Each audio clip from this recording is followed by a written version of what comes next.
Hey everyone, my name is Laura and welcome to Book Bubbler. This is my slightly belated TBR for GarbAugust. This is primarily hosted by Olly at Criminale. There are 13, I think, other hosts that are with him. I will link Olly's channel down below. You can go check everybody out. This is just all in good fun, not to be taken seriously. This is not meant to insult anyone or anything.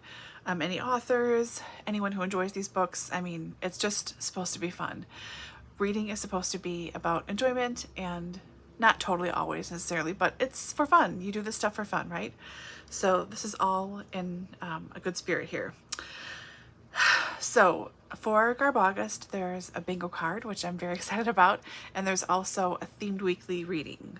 So you can do one or both or neither, do whatever kind of trash you want to read. There are 14 prompts in the bingo card, and I've got something for everything except for 3 of them. I thought I would have a little luck at a thrift store over the weekend. It didn't happen. It was too nice of a thrift store. Not a bad problem to have normally, but you know, not when you're looking for trash like this. So, and again, done with love. So I already owned and spent money on all of these books here that I have, except for the 2 that are from the library. But all these books I want to read, and some of them have been on my TBR physically owned for probably at least 15 years, if not more. So I mean, I really I enjoy this. There's probably an argument to be made by someone, perhaps in an unkind way, that I read a lot of trash anyways, and that's fine. You know what? That's totally fine. That's valid. I do a lot of reading nowadays just to escape, and I need something that's going to have a fairly happy ending so I don't have nightmares. I don't need any help with insomnia or anxiety or anything else, so I read a lot of stuff that is sort of a guaranteed good time. So without further rambling, further ado, the weekly prompts are this week, week 1, sex and or violence. Week 2 is vintage trash, published before 1980. I don't know if I have anything here that would fit that, but that's okay. Week 3, anything goes, which is fine. And week 4 is WTF, books that make you go, huh? So for that last week, I have I think perfect, just pitch perfect ebook that I've been saving for the right like prompt readathon something, and this is it. This is a romance novel called Tender Wings of Desire by Colonel Sanders. Yes, it's real. Yes, it's a little novella. It exists. So I'm going to be reading that in the last week for the WTF, because if this is just a long extended commercial essentially for KFC, that's sort of what I'm envisioning, like KFC plus doing it, like I don't know.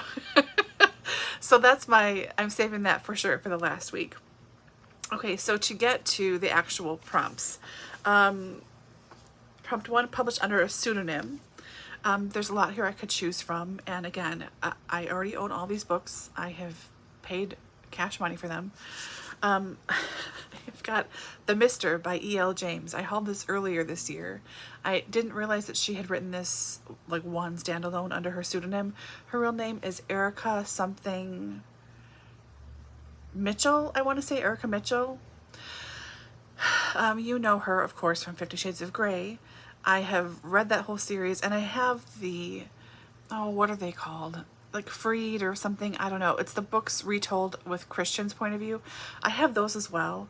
I might try and squeeze those in just so I can have them read off of my shelf, quite frankly. I mean, yeah.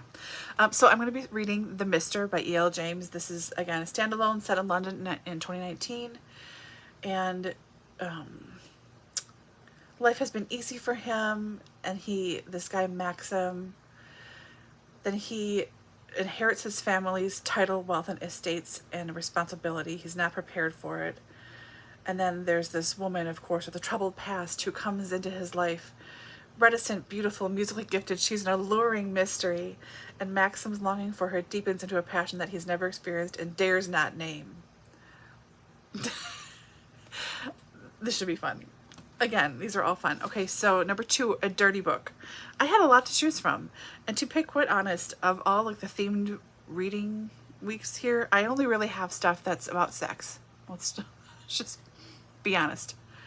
Hi, my name is Laura, and I have a lot of books about sex, fiction and nonfiction. So for a dirty book, I got a newer one to my shelves, 44 Chapters About Four Men by B.B. Easton. This is the memoir that the Netflix series Sex Life is based on. And this is now a sort of the start to a series. So this is B.B. Easton's memoir. She's now writing, I think, fiction books, one for each man. So this is sort of the start, but then there's fiction coming off of this. I don't know.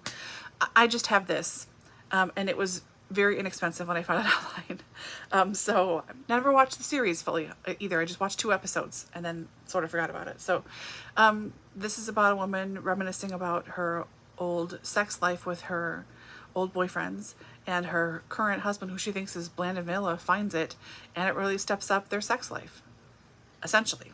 So there's this. Okay, book number 3 is a book by a celebrity. Okay.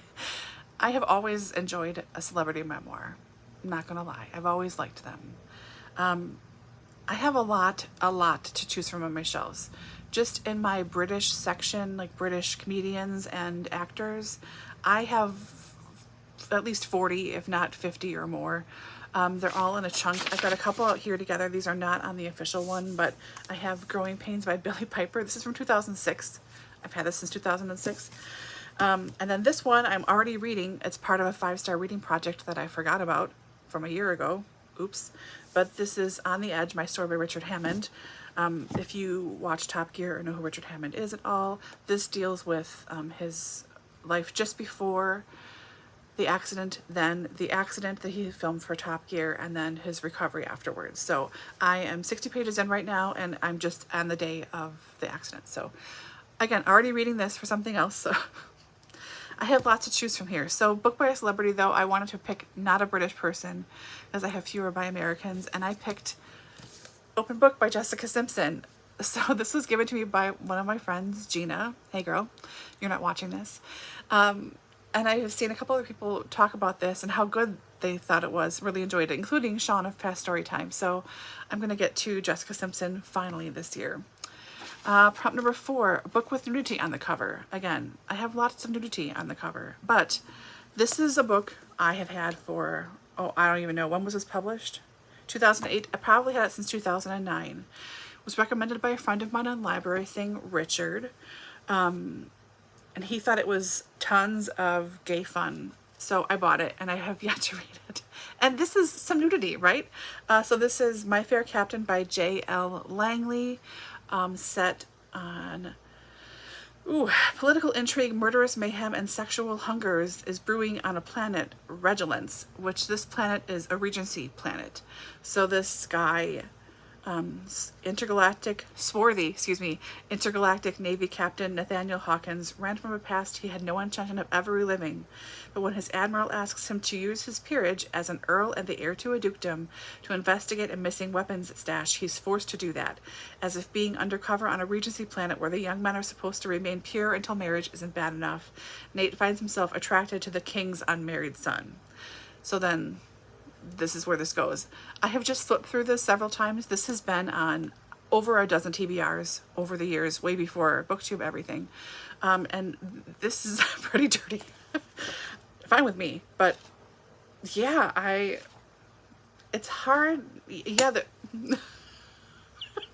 that's the wrong word. So I'm taking this. Laura, keep going. Okay.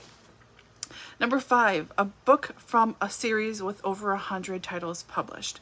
Now, I could very easily have gone for the Harlequin route because there's lots of them in the series. I think there are a couple of series, like just about like a family. I want to say the Colton family is a long one. I've seen that name a lot. But there's also then the individual titles themselves, like the Blaze imprint and stuff. Those have way over 100. I didn't want to do that though. I wanted to challenge myself a little bit. So I went to my library and picked up issue number 433 of Long Arm. So this is Long Arm and the Stagecoach Robbers by Tabor Evans. There's a whole shelf of these at my library, and I tried to pick one that sounded the most interesting. But here's the thing, all of the descriptions on the back, Honestly, it just sounds like a romance novel. And that's not a knock to either genre. It just sounds like a romance novel, only there's probably more dudes and scratching. I don't know. But I'm going to read probably actually the first Western I've read.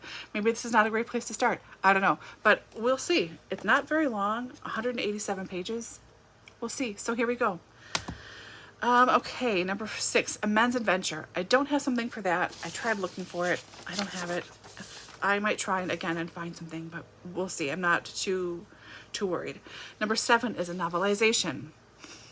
I knew right where to go for this. It's the novelization for Robin Hood, which, okay, judge me for this if you want to, but I friggin' love this movie, like, a lot. It came out at just the right time when I was in high school, and like super moody, romantic, teenager, head over heels. I have always loved the Robin Hood myth and had a little crush on Robin Hood anyways, starting from the Disney film with the Fox Illustrated. I know. But I've always loved this story. So to have this, and then Bryan Adams, are you kidding me? Oh my God. So very happy going to be reading this, and then I might just have to watch the movie afterwards. I mean, what am I supposed to do here? Okay, book number 8, a book I would be ashamed to read in public. Now, generally, I don't really care about that. If I read a Harlequin, it doesn't really faze me. This cover, however, though, is very obvious what it's about. It's very obnoxious. It seems like to me like it stands out. See, like, Girl with a One-Track Mind exposed by Abby Lee. I read the first book. She's a sex blogger. So I read the first book when, I don't know, that was a huge thing when blogging was really, really big deal 15 years ago or whatever. Girl with a One-Track Mind, it was called. And I really liked it, so I bought this and then just never read it. But I'd be embarrassed to read this in public, you know? Like, there's no mistaking what you're reading about here, right? Anyways, okay. Number 9, A Killer Animal. I'm new to horror. I'm starting to try it out. And I am good with people being murdered. I don't care. Castrated dude, fine. Doesn't faze me. Talk about hurting an animal, I can't read it. Like, I will put the book down and walk away forever. I can't do it. So I had to go with a children's book. And I went for the second in a series that I read only the first of as a child, and then a couple years ago too. This is the second in the Bunnicula series. This is The Celery Stalks at Midnight, which I think is also the title of a jazz song. But here we go. Bunnicula is a bunny vampire. I'm going to read this. That's what I can handle for killer animals. Number 10, Cashes in an Immoral Panic. I don't have something for this either. Number 11, a Harlequin or Mills and Boon title. I mean, I have at least 100 to pick from. I'm not like Sarah at the Bookish Knitter, which, by the way, I just watched her GarbAugust TBR. It was great. So go check that out. So I just picked 2 off of my list. I picked 1 Mills and Boon and 1 Harlequin. So for Mills and Boon, I have A Model Debutante by Louise Allen. I really like Louise Allen's writing a lot, and I've been slowly collecting her work. She has a lot more than I thought in the first place, but that's okay. So I'm going to start with this one, which, I mean, I think the cover is pretty obvious. It's a Regency historical romance, fine. And then the Harlequin I bought is from the Harlequin haul that I recently got. And then I realized I haven't posted that yet. I'll do that soon. But it's a Harlequin romance, just the romance title, and this is Bahamas Escape with the Best Man by Kara Coulter. So I'll be reading both of those. Number 12 is a shifter romance. And I thought at first, I don't read those, but oh yeah, yes I do. So I'm reading the Sookie Stackhouse series, and I think that would count because there are shifters, werewolves shift, there's where panthers, where tigers, that would all count, right? But I don't want to do that. I want to read something different just for this. That's a little trashier. So I'm going to go with the next in one of the Dragon shifter series I'm reading, excuse me. And yes, I'm reading more than one Dragon shifter series. That was sort of a surprise to me. But this one is called Dracon Destiny, Exiled to the Prison Planet by Lily Zander and Lee Savino. I've read part of the first series this was based on, and this is like a spin-off, sort of. I don't know. So this, all of them, it's a dragon shifter, and it's 2 men and 1 woman in each relationship. So, yeah. But they're good. They're really good. There's interesting twists in them, too. I am liking them a lot. So that'll be on ebook. Number 13 is a book with a cigarette ad. That's one I don't have it either, but I do remember seeing them in a lot of books when I was growing up. And the last one is V.C. Andrews. Now, like everyone my age, we all sneaky read V.C. Andrews, pass them around to your girlfriends, you know, middle school, high school, maybe even 6th grade, I don't even know. So I have my copies. I have the Heaven series, I have the Ruby Landry series, and I have My Sweet Audrina. I loved that book when I was a kid. I've never read the Flowers in the Attic series. It always seemed too creepy to me, which it's weird that that's where my line is, because clearly I wouldn't put a line anywhere else.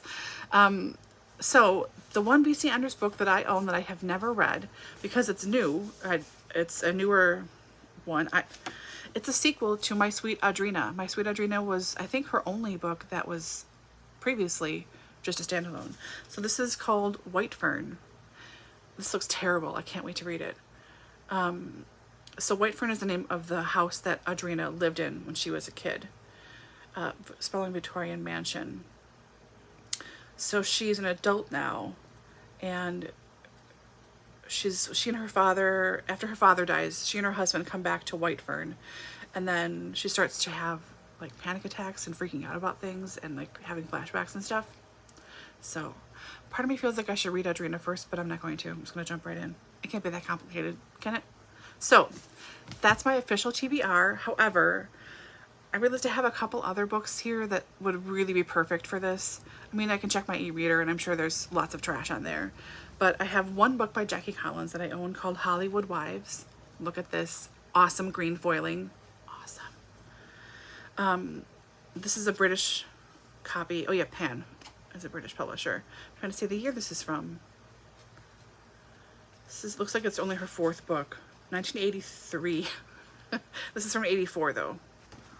Yeah, so I've got this, Jackie Collins. And then I have 2 books by Jilly Cooper.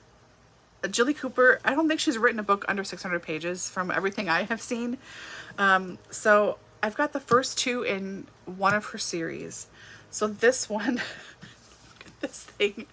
This is Riders by Jilly Cooper. So this series is set around the world of horse racing and horse breeding and things. But look at this. I wish the step back wasn't missing. This is just how I found it at a used bookshop. It was $3.